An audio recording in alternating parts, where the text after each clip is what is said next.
We are in the backdrop of the Chicago Theater right behind me. The scene has quieted down since we last checked in throughout the 10 o'clock hour, but this was the first shooting here. A CPD spokesperson tells me at least 6 people were shot between at least 2 different shooting scenes. We saw at least 4 people being treated by first responders here at Randolph and State, loaded into ambulances and taken away from here. While we were out here, there was another shooting scene that happened just blocks from where we are now. Alderman Brian Hopkins tweeted out just a few moments ago. He says that one of these victims, that there's at least one person with critical injuries with life-threatening gunshot wound to the torso.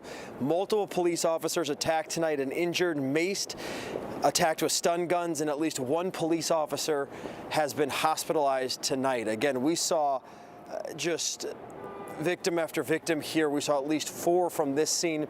A Chicago police spokesperson confirming to us at least 6 people. He said to me, 6 people and counting, as this is still a very chaotic scene right in the loop. There were thousands of people here tonight between the tree lighting, the Chris Kindle Market. This was the start of the holiday season. We are on State Street. You can see the trumpets on Macy's, out the windows here. This is iconic Chicago in the holidays, marred, overshadowed, unfortunately, by this mass shooting in the loop tonight. Chicago police, they are obviously still out here, still trying to gather details from looking at the victims who were loaded into these ambulances. These are young people. These were teenagers. We have seen Chicago police officers after the shooting telling some of these young kids who are still down here to go home. The night is over. There is no reason for them to be here unaccompanied. Joe, that's what we've gathered so far, and of course, still a lot more to come tonight. Charlie, a couple of points here for our viewers who are watching this.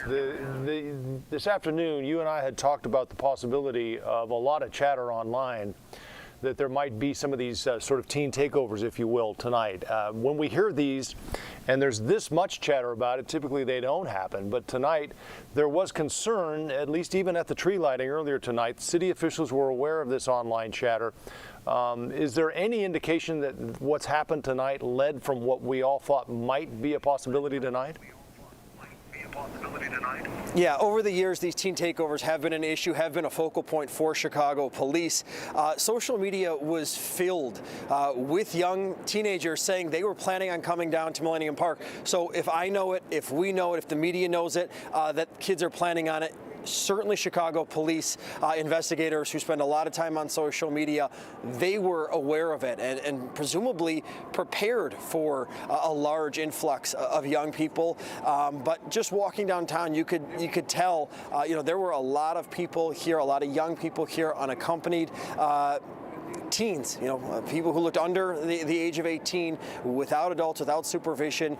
And yes, usually when they are telegraphed, when there is a lot of chatter, then police will ramp up their patrols. They'll be vocal about it before it happens. And a lot of times that does deter something from happening. Those teen takeovers won't happen. A lot of times these events happen out of the blue, that no one is prepared. We've seen usually when it goes from winter to the warmer months that Chicago police, for a lack of a better word, they've been questioned or criticized for being caught flat-footed when there are a large influx. But that wasn't tonight. There was a huge show of force here downtown tonight. Chicago police were prepared for people, for families, and for the possibility of young people downtown. This is not something new. This is not something novel just this year for the tree lighting.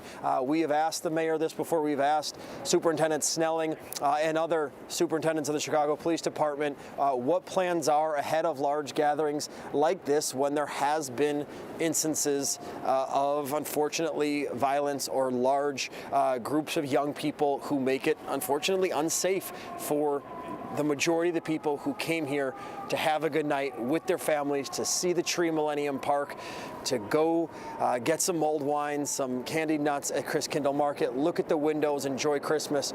Unfortunately, the loop is covered in crime scene tape. It really is hard to see, hard to fathom that just the juxtaposition of the joy of the holiday with flashing police lights, crime scene tape right here in the loop.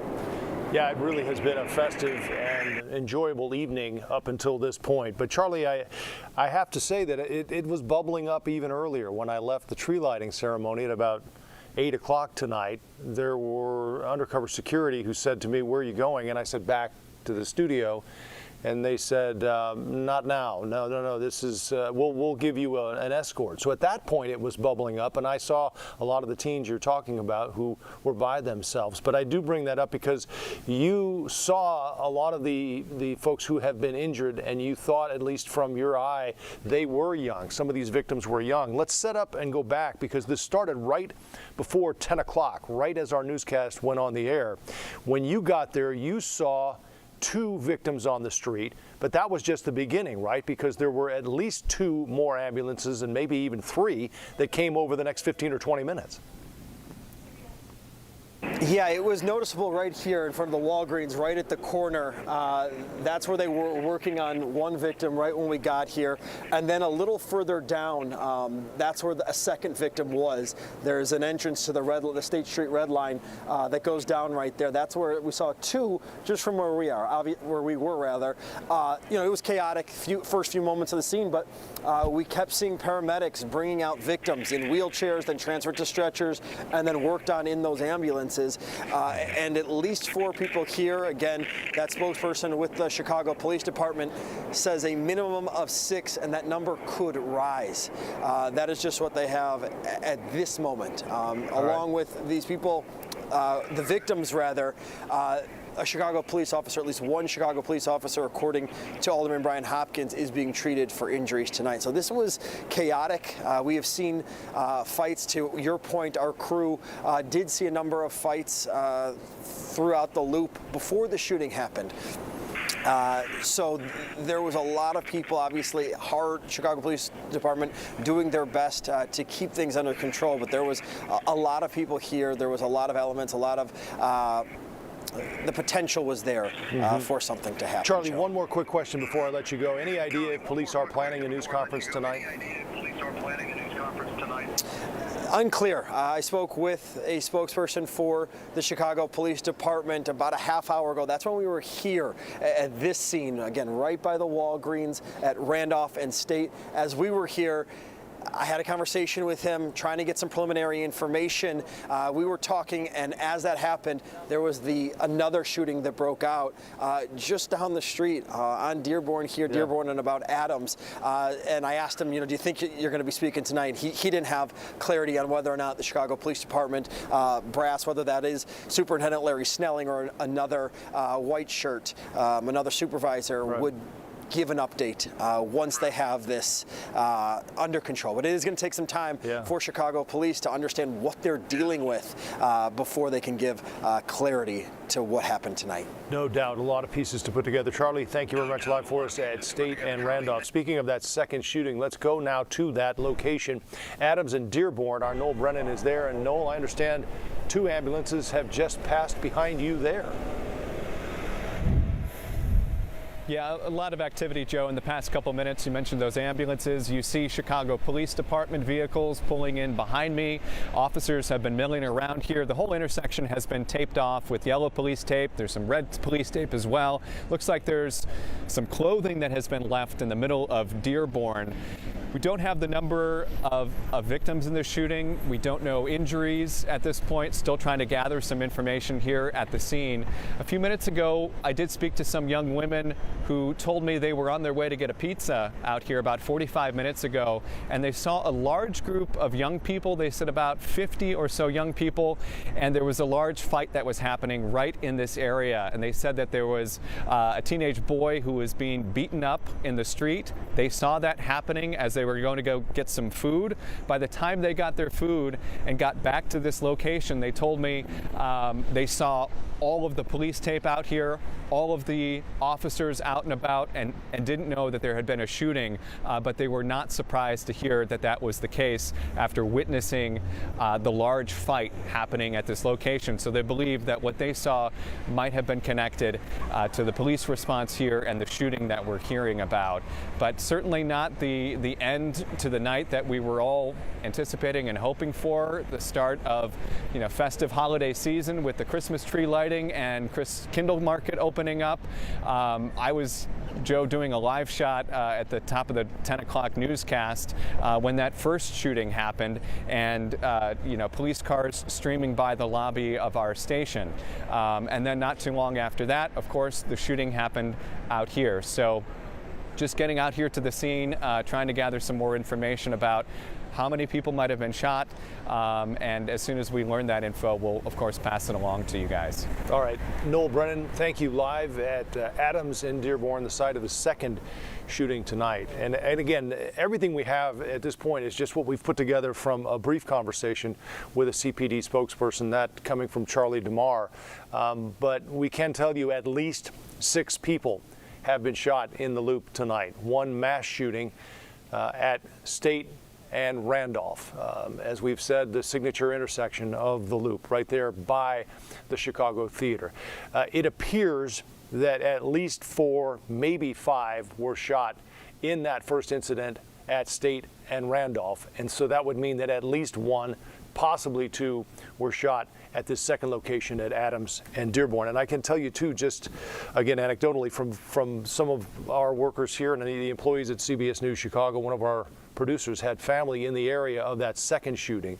They came through the newsroom just a short time ago and said that they had heard 3 gunshots in that area, and that's when they took off and saw everyone else running as well. So what was a festive night, as Charlie pointed out, in the Loop. We lit the Christmas tree tonight in Millennium Park. We had the Kindle Market open today. There were thousands of people downtown in the Loop. But as we know now, there were large groups who were intent perhaps on getting into trouble tonight, and they caused plenty of it, because we have at least 6 people shot in the Loop. We are not sure if police are going to actually hold a news conference tonight to try to button up some of these loose ends. As you can imagine, there is a lot to figure out, a lot of victims, potentially a lot of suspects. We haven't heard much about that, but we do know, again, at least according to Alderman Brian Hopkins, at least 1 police officer was hospitalized tonight. But he said multiple police officers had been attacked and injured with mace and stun guns. So we are going to step aside for just a minute. If we do hear from police, or if we understand they will have a news conference tonight, it's 11:30 right now, Central Time. So if we do hear that they are going to hold a news conference with some information, we will cut back in here for you and let you know. Otherwise, we will have the latest tomorrow on CBS News Chicago in the AM with Suzanne Lemonnier. For now, I'm Joe Donlin. Have a good night. This has been breaking news from CBS News Chicago. CBS Broadcast Center in New York. Here are some additions to our top stories. An officer charged in the fatal shooting of a black mother accused of shoplifting has been acquitted on all counts. Connor Grubb and a second officer approached Takia Young's parked car 2 years ago after she was accused of stealing from a grocery store. Body camera footage showed the officers ordering her out of the car. She rolled the vehicle